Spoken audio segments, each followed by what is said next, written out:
پہلا خود د خپل د پارټي ورکر د مشرانو او خاص توګه باندې د خپل د پارټي چې کوم زموږ مشران دي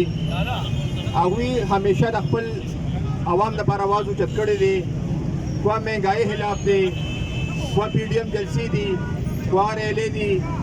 خپله حصه یې پکې اچولې ده همدغه وجه وه چې نن موږ د خپلې پارټۍ وي مشرانو چې تاسو روزئ تاسو عوام لپاره احتجاج وکړئ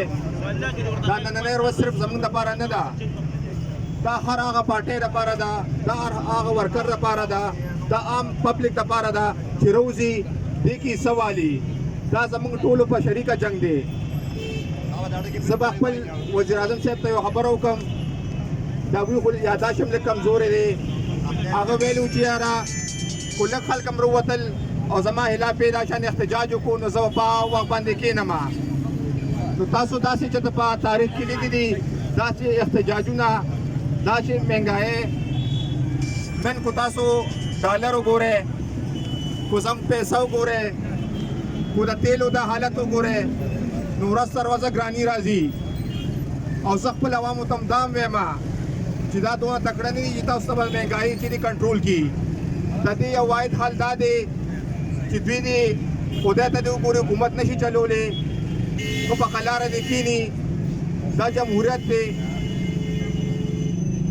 عوام دې خپل رای ته پرېږدي چې کم قسم خلک ځان نه راولي دوی نه حکومتونه نه کېږي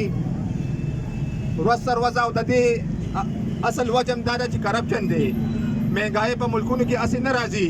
د دې شاته ډېرې قصې وي زموږ سروې کو تاسو ګورئ کرپشن کې پاکستان په ټاپ باندې لاړو مخکې کو په مهنګایي کې وګورئ درېیم څلورم نمبر باندې زموږ ملک په مهنګایي کې دی کو نور داسې حالات وګورئ زموږ انصاف نظام وګورئ نو دم خراب شوی دی دا صرف او صرف دی موجوده حکومت کې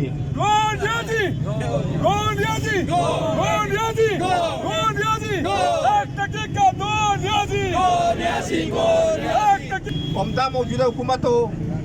چې به لګیاو نور حکومتونو کې غلاګانې شوي دي دا شوي دي هغه شوي دي او ګوتې به شمارلې کو زموږ نظام حکومت رالی نو موږ به په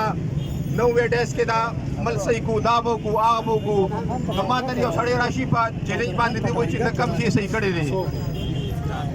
نو دغه وجه دا پی ډي ایم والا ویلي دي چې انشاءالله دوی به عدم اعتماد دغه راوړي ریزولوشن دعا کوئ چې الله تعالی موږ دې